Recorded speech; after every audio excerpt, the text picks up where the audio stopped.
اعوذ باللہ من الشیطان الرجیم بسم اللہ الرحمن الرحیم ان الذین کفروا سواء علیہم اانذرتهم ام لم تنذرهم لا یؤمنون ختم اللہ علی قلوبہم وعلی سمعہم وعلی ابصارہم غشاوہ ولہم عذاب عظیم۔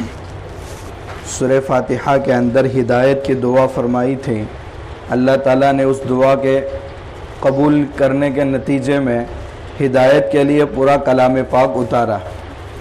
پھر اللہ تعالیٰ نے آگے ارشاد فرمایا کہ جس شخص کے اندر یہ 5 اوصاف موجود ہیں اولئک علی ھدی من ربہم، سمجھ لو وہ اپنے رب کی طرف سے ہدایت پر ہیں۔ واولئک ھم المفلحون، اور وہی دنیا اور آخرت کی فلاح پانے والے لوگ ہیں۔ متقیوں کا 5 آیات میں تذکرہ ہو چکا تھا۔ اب یہ 6 اور 7ویں آیت میں اللہ تعالیٰ نے ان کفار کا تذکرہ فرمایا ہے جنہوں نے اللہ کی آیات کا انکار اس حد تک کیا کہ وہ انکار کی آخری حد کو چھو چکے تھے، جس کی بنا پر اللہ تعالیٰ نے خود انہی کی بدولت ان کے دل پر اللہ نے مہر لگا دی، جس کی وجہ سے حق بات قبول کرنے کی ان میں صلاحیت نہیں ہے۔ ان کا تذکرہ اس آیت میں اللہ نے فرمایا بے شک وہ لوگ جنہوں نے کفر کیا اور کفر پر جمے رہے، سواء علیہم اانذرتہم ام لم تنذرہم، ان کے لیے نبی برابر ہے کہ آپ ان کو ڈرائے یا نہ ڈرائے۔ لا یؤمنون، وہ لوگ ایمان لانے والے نہیں ہیں، موت تک کفر پر رہیں گے اور کفر پر مریں گے۔ یہاں سوال یہ ہوتا ہے جب اللہ کے نبی صلی اللہ علیہ وسلم سے کہہ دیا گیا کہ یہ لوگ موت تک ایمان لانے والے نہیں ہیں، تو آپ ڈرائے یا نہ ڈرائے ان کو کوئی فرق پڑنے والا نہیں ہے، پھر بھی اللہ کے نبی صلی اللہ علیہ وسلم جا کر کے دعوت دے رہے ہیں، تو آپ کے ڈرانے نہ ڈرانے سے وہ ہدایت پر آنے والے نہیں ہیں، لیکن آپ جا کر دعوت پیش کریں گے تو اس کا ثواب آپ کو ملتا رہے گا۔ یہ نہیں ہے کہ آپ ان کو ڈرانا بھی چھوڑ دیں، دعوت دینا بھی چھوڑ دیں، نہیں، آپ نصیحت کرتے رہیں گے، چاہے وہ تسلیم کریں نہ کریں، لیکن آپ کو نصیحت کا ثواب ملتا رہے گا۔ ختم اللہ علی قلوبہم وعلی سمعہم، وہ لوگ ہدایت کی باتیں کیوں قبول نہیں کرتے؟ اللہ نے ان کے دلوں پر اور ان کے کانوں پر مہر لگا دی ہے۔ وعلی ابصارہم غشاوہ، اور ان کے آنکھوں پر اللہ نے پردہ ڈال دیا ہے۔ سوال یہ ہوتا ہے جب اللہ نے دل پر اور کانوں پر مہر لگا دی ہے، آنکھوں پر پردہ ڈال دیا ہے، اب حق بات ان کے دل میں نہیں اتر رہی ہے، تو ان کا کیا قصور ہے اس میں؟ یہ تو اللہ کی طرف سے مہر لگی ہے جس کی وجہ سے وہ حق بات کو قبول نہیں کرتے، تو اس میں ان کا کیا قصور ہے؟ یہ مہر جو لگی ہے وہ ان کے کرتوتوں کے نتیجے میں اللہ نے لگائی ہے۔ حضرت تھانوی رحمۃ اللہ علیہ نے اتنے آسان مثال میں اس کو اتنا شاندار انداز میں سمجھایا گیا کہ ایک بیچارہ محتاج آدمی، فقیر ہے، غریب ہے، جس کے پاس کھانے کے لیے کوئی انتظام نہیں ہے، ایک مالدار شخص کو اس پر رحم آیا کہ اس کی اتنی خستہ حالت کہ کھانے کے بھی لالے پڑے ہوئے ہیں، اب وہ بیچارہ آ کر کے روزانہ اس کو صبح 2000 روپے کا نوٹ تھما رہا ہے، لے جا اور تیرا کھانے پینے کا، کپڑے پہننے کا، گھر والوں کے کھانے کا انتظام کر، لیکن وہ غریب آدمی اسی مالدار آدمی کے سامنے 2000 کے نوٹ کے 2 ٹکڑے کر رہا ہے اور کیچڑ میں ڈال دیتا ہے۔ وہ بیچارہ دوسری مرتبہ صبح جب آتا ہے دیکھتا ہے اس کی خستہ حالت، فوراً پیسے دیتا ہے، لیکن یہ اسی کے سامنے پھاڑ کر کیچڑ میں ڈالتا ہے۔ کئی دنوں تک یہ ایسا کر رہا ہے، اب مالدار شخص اس کے ساتھ کیا کرے گا؟ جو پیسے وہ دے رہا تھا اس کی غربت کو دیکھتے ہوئے، اس کی محتاجگی کو دیکھتے ہوئے، لیکن اسی کے سامنے وہ سب اس کے مال کو ختم کر رہا ہے، کیا وہ اس کو پیسے دے گا یا ختم کرے گا؟ بلکہ دینا بند کر دے گا۔ اللہ تعالیٰ نے ان کو ہدایت کی باتیں سننے کے لیے کان دیے تھے، دین کو سمجھنے کے لیے اللہ نے دل دیا تھا، اللہ کی نشانیاں دیکھنے کے لیے اللہ نے آنکھیں دی تھی، مگر انہوں نے اس کو ایسی غلط جگہ استعمال کرنا شروع کیا تو دنیا کا مالدار دوسرے دن غریب کو دینا چھوڑ دیتا ہے۔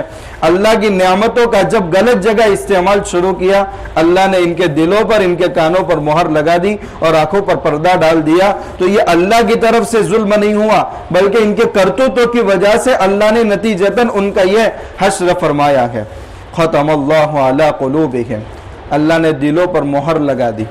کسی چیز پر جب مہر لگ جاتی ہے اور وہ پارسل تیار ہو جاتا ہے تو اس کا مطلب یہ ہوتا ہے کہ اس پر مہر لگی ہے، اب باہر کی کوئی چیز اندر داخل نہیں ہو سکتی اور اندر کی کوئی چیز باہر نہیں نکل سکتی۔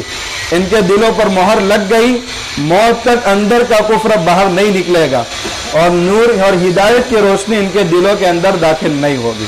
یہ مہر لگانے کا مطلب ہے۔ سوال یہاں یہ ہوتا ہے کہ دو چیزوں پر اللہ نے مہر لگائی، ختم اللہ علی قلوبہم وعلی سمعہم، اللہ نے دل پر اور کان پر مہر لگائی، وعلی ابصارہم غشاوہ، اور آنکھوں پر پردہ ڈالا۔ دل اور کانوں پر بھی پردہ ڈالا جا سکتا تھا، مہر دو چیزوں پر لگائی یا تینوں چیزوں پر مہر لگائی جا سکتی تھی؟ اس کا جواب یہ ہے کہ دل میں آنے والے خیالات سامنے کی سمت سے نہیں آتے، بلکہ ہر طرف سے خیالات دل میں آتے گئے، آگے سے، پیچھے سے، سامنے سے، دائیں سے، بائیں سے، اوپر سے، نیچے سے، خیال کسی بھی طرف سے دل میں آتا ہے۔ اور کانوں میں جو آواز پڑتی ہے وہ بھی ہر طرف سے کانوں میں پہنچتی ہے، صرف سامنے سے آواز آ رہی ہے ایسی بات نہیں ہے، ہر طرف سے کانوں میں آواز پہنچتی ہے۔ اس لیے اللہ نے دل پر اور کانوں پر مہر لگائی ہے تاکہ کسی طرف سے خیال دل میں نہ آئے اور کسی طرف سے آواز ان کے کانوں میں نہ پڑے۔ اور آنکھوں میں پردہ ڈالا، کیونکہ آنکھوں میں صرف چیزیں نظر سامنے سے ہی آتی ہیں۔ انسان بیک وقت کما حق کا دائیں طرف کی، بائیں طرف کی، اوپر کی، نیچے کی، پیچھے کی چیز کو آنکھوں سے نہیں دیکھ سکتا، صرف آنکھوں پر پردہ ڈال دیا جاتا ہے تو سامنے کا دیکھنا بند ہو جاتا ہے۔ اس لیے اللہ نے آنکھوں پر پردہ ڈالا اور دل اور کانوں پر اللہ نے مہر لگائی۔ وَلَهُمْ عَذَابٌ عَظِيمٌ، اور ایسے لوگوں کے لیے بہت دردناک عذاب ہے۔ یہ دو گروپوں کا تذکرہ ہوا، متقیوں کا اور کٹر کفار کا۔ اب آگے اللہ تعالیٰ تیسرے گروپ کا تذکرہ کرتے ہیں، وہ ہے منافقین۔ نفاق بہت بڑا خطرناک روگ ہے، دو رخے شخص کو کہا جاتا ہے، ادھر جائے تو ادھر کی باتیں کرے اور ادھر جائے تو ادھر کی باتیں کرے، ادھر کی ادھر لگائے اور ادھر کی ادھر لگائے، دو رخے شخص کو، جس کو دو منہ والا شخص کہا جاتا ہے، مداہن جس کو کہا جاتا ہے۔ زبان پر اچھی باتوں کا اظہار ہوتا ہے اور دل میں برائیوں کو چھپاتا ہے۔ وَمِنَ النَّاسِ مَن يَقُولُ آمَنَّا بِاللَّهِ، کچھ منافقین ایسے ہیں جو اپنے زبان سے ظاہر کرتے ہیں کہ ہم اللہ اور آخرت کے دین پر ایمان لائے، وَمَا هُمْ بِمُؤْمِنِينَ، اور دل میں تو کفر بھرا ہوا ہے، تو حقیقت میں تو دل سے ایمان لانا ہے معتبر ہوتا ہے، جب دل سے ایمان نہیں لائے تو تم ایمان والے کیسے بن سکتے ہیں؟ وَمَا هُمْ بِمُؤْمِنِينَ، یہ لوگ ایمان لانے والے نہیں ہیں، حقیقت میں انہوں نے ایمان ابھی قبول نہیں کیا گیا۔ ایک ہے نفاق اعتقادی اور ایک ہے نفاق عملی، دل پر اسلام کا، زبان پر اسلام کا اظہار ہو اور دل میں کفر چھپا ہوا ہو، اس کو نفاق اعتقادی کہا جاتا ہے۔ یہ لوگ ہمیشہ جہنم میں رہیں گے اگر انہوں نے موت سے پہلے دل سے ایمان قبول نہیں کیا۔ اور ایک نفاق عملی کہ دل میں تو ایمان ہے مگر عمل منافقین جیسا ہے یا کفار جیسا ہے، ان کو عملاً منافق کہا جائے گا۔ لیکن پہلے اللہ کے نبی صلی اللہ علیہ وسلم کے دور میں وحی کے ذریعے بتا دیا جاتا تھا کہ منافق کون ہے۔ اس زمانے میں کسی پر وحی نہیں آتی، لہذا کسی پر منافق ہونے کا حکم اس زمانے میں نہیں لگایا جائے گا۔ البتہ جس شخص سے ملت کو خطرہ ہوتا ہے کہ وہ مسلمانوں کے راز غیروں کے سامنے جا کر کے فاش کر دیتا ہے، تو ملت کو ایسے لوگوں سے محتاط رہنا چاہیے، اپنے اسٹیج ایسے لوگوں کو فراہم نہیں کرنا چاہیے، اگرچہ نفاق کا حکم نہیں لگائیں گے مگر محتاط ضرور رہیں گے۔ خیر، اللہ تعالیٰ نے تیسرے گروپ کا تذکرہ کیا کہ یہ زبان سے ایمان کا اظہار کرتے ہیں مگر دل کفر کے ساتھ متصف ہے۔ یخادعون اللہ والذین آمنوا، اب ان کے اوصاف بیان ہو رہے ہیں کہ منافقین کے اوصاف کیا ہوتے ہیں۔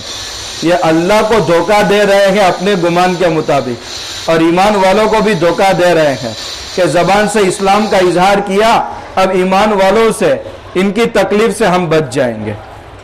اللہ کو کوئی دھوکہ دے سکتا ہے؟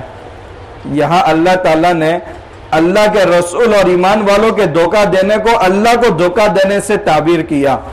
حضرت تھانوی رحمت اللہ علیہ نے اسی آیت کے پیش نظر ایک نقطہ لکھا ہے کہ جو اللہ کے نیک بندوں سے بغض رکھتا ہے اللہ سے وہ دشمنی رکھتا ہے۔ یا اللہ کے رسول کو وہ دھوکہ دے رہے تھے فرماتے ہیں کہ اللہ تعالیٰ کو دھوکہ دے رہے ہیں. تو اللہ کے رسول کو دھوکہ دینے کو اللہ نے خود اپنی ذات کو دھوکہ دینا بتایا ہے. حالانکہ اللہ کو کوئی دھوکہ نہیں دے سکتا، لیکن وہ اپنے گمان میں یہ سمجھ رہے کہ نعوذ باللہ ہم اللہ کو دھوکہ دے رہے ہیں. وما يخدعون الا انفسهم وما يشعرون. یہ دھوکہ تم ایمان والوں کو اور اللہ کو نہیں دے رہے ہیں. اللہ تو ابھی فرشتے کو اتاریں گے، جبرائیل وحی لے کر کے آئیں گے، اور اللہ کے نبی کے واسطے سے ایمان والوں کو پتہ چل جائے گا کہ کون زبان سے ایمان کا اظہار کر رہا ہے اور کس کے دل میں کفر چھپا ہوا ہے. تو اس کا نقصان تو تمہیں ہی پہنچنے والا ہے. تو یہ دھوکے کا انجام تمہیں ہی بھگتنا ہے، اللہ کے رسول اور ایمان والوں کو نہیں بھگتنا. اور تمہیں اس کا احساس تک نہیں ہے. وما یشعرون فی قلوبہم مرض. ان منافقین کے دلوں میں نفاق کا مرض ہے، حسد کا مرض ہے، بغض کا مرض ہے. فزادہم اللہ مرضا. اللہ نے ان کے مرض کو اور بڑھایا. یا اسلام کی شان و شوکت بڑھتی تھی، مسلمانوں کو فتح نصیب ہوتی تھی، ان کے دل میں نفاق کا مرض اور بڑھتا تھا، حسد اور بڑھتا تھا، بغض اور بڑھتا تھا. مسلمانوں کی ترقی ان سے دیکھی نہیں جاتی تھی، تو یہ مرض ان میں اور بڑھتا تھا. وَلَهُمْ عَذَابٌ أَلِيمٌ بِمَا كَانُوا يَكْذِبُونَ. اور ان کے لیے دردناک عذاب ہے ان کے جھوٹ بولنے کی وجہ سے، کہ دل میں ایمان نہیں ہے اور اس ایمان کا اظہار زبان سے کر رہے ہیں. یہ جھوٹ ہے جس کا انجام ان کو بھگتنا ہے. وَإِذَا قِيلَ لَهُمْ لَا تُفْسِدُوا فِي الْأَرْضِ. ان منافقین سے کہا جاتا تھا زمین میں فساد مت مچاؤ، اس سے فساد پھیلتا ہے. کہ ایمان والوں کی بات جا کر کے تم کفار کے سامنے نقل کرتے ہیں، اور ان کفار کے شکوک اور شبہات کمزور مسلمانوں کے سامنے پیش کرتے ہیں، جس کی وجہ سے وہ اتنے اسلام میں کمزور ہوتے جائے. اس سے تو فساد پھیلتا ہے. قولوا انما نحن مصلحون.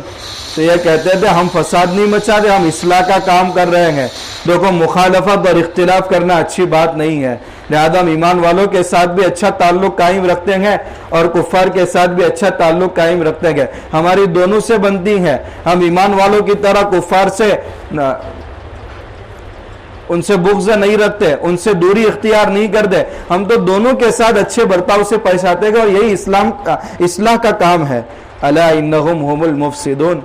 ارے یہی لوگ فساد مچاتے ہیں کہ ادھر کی بات ادھر کی نقل کرنا. ہونا تو یہ چاہیے کہ حق کی بنیاد پر حق کی جو جماعت ہے اس کا سپورٹ کرو، اور اللہ کے جو باغی گئے ان کے ساتھ مقاتلہ کرو، ان کے ساتھ دوری اختیار کرو. وَإِذَا قِيلَ لَهُمْ لَا تُفْسِدُوا فِي الْأَرْضِ قَالُوا إِنَّمَا نَحْنُ مُصْلِحُونَ أَلَا إِنَّهُمْ هُمُ الْمُفْسِدُونَ وَلَكِنْ لَا يَشْعُرُونَ. حقیقت میں یہ فساد مچا رہے ہیں اور ان کو اس کا احساس تک نہیں ہے.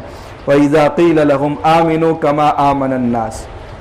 صحابہ تو چونکہ سچے پکے مومن بن چکے تھے اور حق کی بنیاد پر اسلام اور مسلمانوں کا ساتھ دے رہے تھے، تو ان منافقین سے کہا گیا ارے ایمان لاؤ جیسا کہ یہ صحابہ ایمان لائے.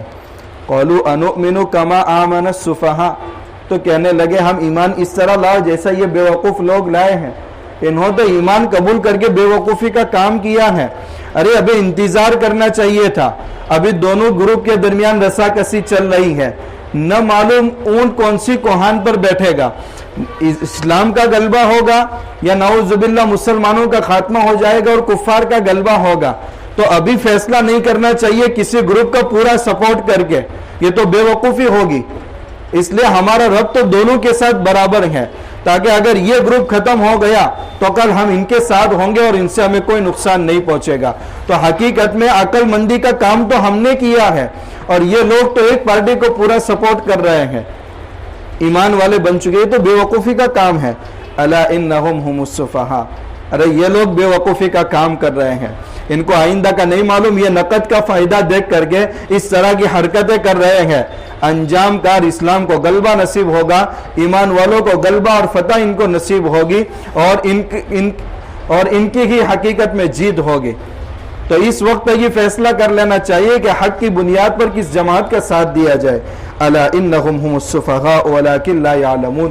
اور ایک ان کی حرکت کا ذکر کیا، جب ایمان والوں کے ساتھ ملتے ہیں تو کہتے ہیں ہم ایمان لائے، اور جب اپنے گرو گھنٹالوں سے ملتے ہیں تو کہتے ہیں ہم تو تمہارے ساتھ ہیں، ہم ان کے ساتھ اس لیے گئے تھے تاکہ ان کے ساتھ مذاق کر رہے تھے، ان کو بھی اطمینان ہو کہ ہمارے ساتھ ہیں، تو ہم تو حقیقت میں تمہارے ساتھ ہیں. اللہ یستہزئ بہم ویمدہم فی طغیانہم یعمہون. اگر یہ ایمان والوں کے ساتھ زبانی جمع خرچ کر کے صرف اپنے استہزاء کر رہے ہیں تو اللہ بھی ان کے ساتھ استہزاء کر رہا ہے، یعنی ان کے اس استہزاء کا اللہ تعالیٰ خطرناک عذاب ان کو دے گا۔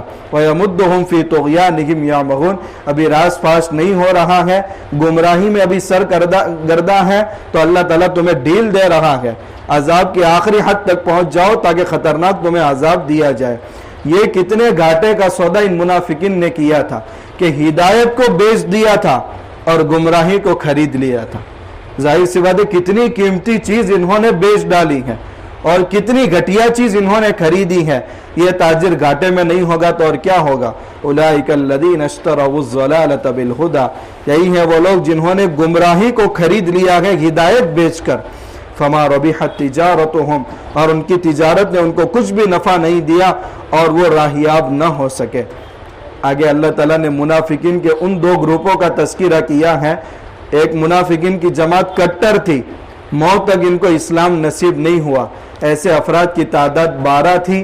اللہ کے نبی صلی اللہ علیہ وسلم نے ان کی لسٹ حضرت حذیفہ رضی اللہ تعالیٰ عنہ کو دی تھی اور یہ آخر تک مسلمان نہیں ہوئے تھے۔